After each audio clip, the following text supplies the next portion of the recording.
Assalamualaikum warahmatullahi wabarakatuh. Perkenalkan, nama saya Eling Normatias dari kelas 3A8 dengan mata kuliah penulisan media dengan dosen pengampu yaitu Bunda Sri Endah Nur Syamsi. Di sini saya bertujuan untuk mengerjakan tugas UAS yaitu penulisan media tentang fitur perjalanan di Museum Kebangkitan Nasional. Museum Kebangkitan Nasional merupakan sebuah gedung yang dibangun sebagai sebuah monumen dari tempat lahir serta berkembangnya kesadaran nasional, serta ditemukannya organisasi dari pergerakan modern untuk pertama kali, yaitu Budi Utomo. Sebelum bangunan ini menjadi sebuah museum, dahulu bangunan ini digunakan sebagai sebuah sekolah yang didirikan oleh Belanda dengan nama sekolah yaitu Stovia atau Sekolah Dokter Bumi Putra. Pertama-tama kita berangkat dari arah kampus sekitar pukul 10 pagi. Kemudian pada saat di jalan terpantau tidak macet seperti hari-hari biasanya. Jakarta merupakan sebuah kabupaten yang berada di Provinsi Jawa Barat. Ciri khas kota Jakarta terlihat dari banyaknya gedung bertingkat di pusat kota.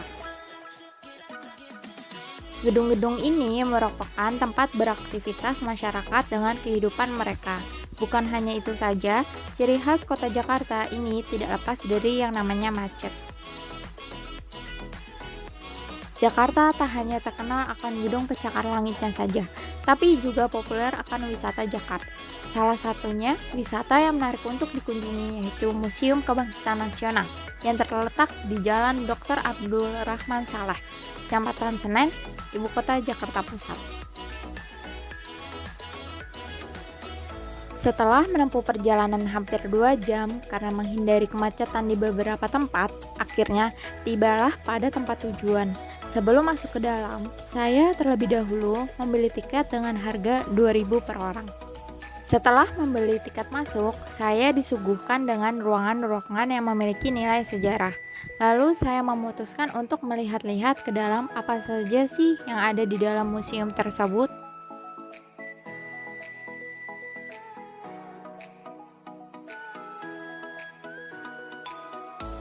Gedung ini memiliki nilai sejarah yang tinggi bagi masyarakat Indonesia, khususnya di ibu kota Jakarta.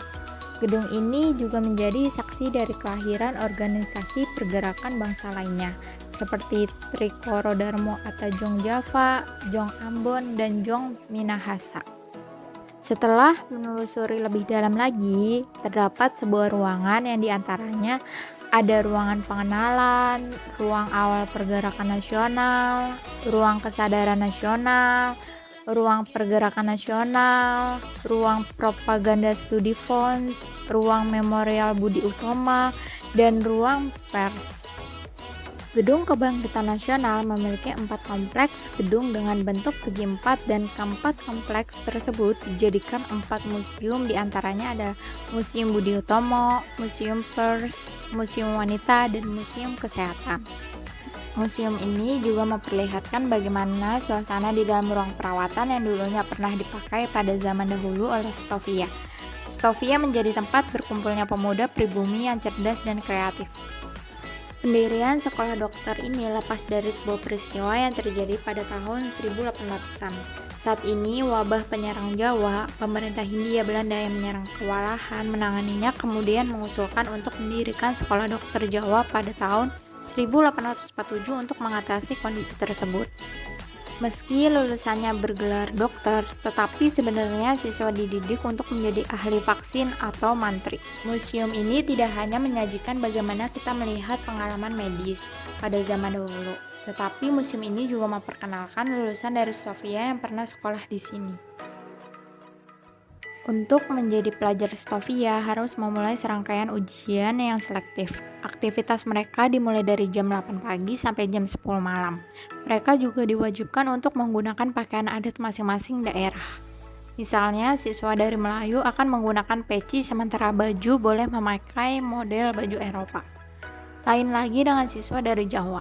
Mereka akan mengenakan baju adat Jawa mulai dari kain hingga blangkon. Museum ini sebagian besar menyajikan alat-alat medis lama yang dulu pernah digunakan sebagai barang untuk pengobatan dan operasi. Barang-barang ini tentunya pernah digunakan pada zaman dahulu, yang mengingat jika pada zaman sekarang masih dipergunakan, maka tidak terbayang bagaimana mengerikannya barang tersebut.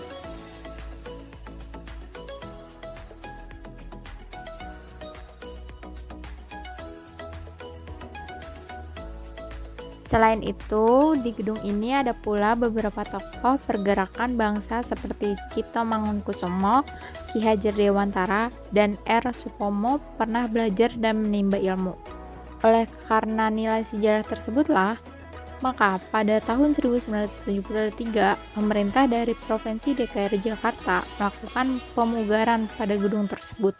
Kemudian pada 20 Mei tahun 1974, bersama dengan Presiden Indonesia Soeharto, gedung tersebut diresmikan menjadi Gedung Kebangkitan Nasional. Museum ini memiliki suasana yang tenang tapi kaya akan ilmu. Selain mempelajari dan mengetahui soal sejarah, museum ini dapat dijadikan sebagai tempat kumpul keluarga dan tempat untuk bersuah foto karena keestetikan museumnya. Setelah saya lelah berkeliling menelusuri museum, saya istirahat untuk makan siang di taman yang disediakan.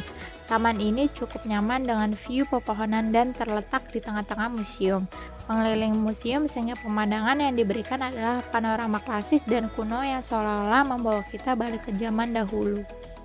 Sejauh yang saya lihat, museum ini cukup bersih, minim sampah yang terlihat karena museum ini sangat menjaga kebersihan dan kenyamanan pengunjungnya. Staf museum yang ramah dan tiket yang relatif murah justru menjadikan museum ini sebagai tempat yang sangat cocok untuk dikunjungi ketika bingung harus jalan kemana. Di sini aku ingin mewawancarai salah satu pengunjung yang ada di Museum Kebangkitan Nasional. Di sini dengan Ibu siapa? Dengan Ibu Ratna. Oh, dengan Ibu Ratna. Saya ingin nanya-nanya nih Bu, boleh? Boleh. Saya ingin menanyakan bagaimana sih tanggapan Ibu mengenai Museum Kebangkitan Nasional ini? Sejauh saya meninjau, Ya. berkeliling di museum ini, ya udah lumayan cukup baik, teratur, kebersihannya juga udah sesuai lah, bersih gitu ya. Terus dari tiket masuk pun juga masih terjangkau. Jangkau ya. Tiket masuknya sekitar 2.000 ya Bu? Iya, dewasa 2.000, anak-anak 1.000. Iya.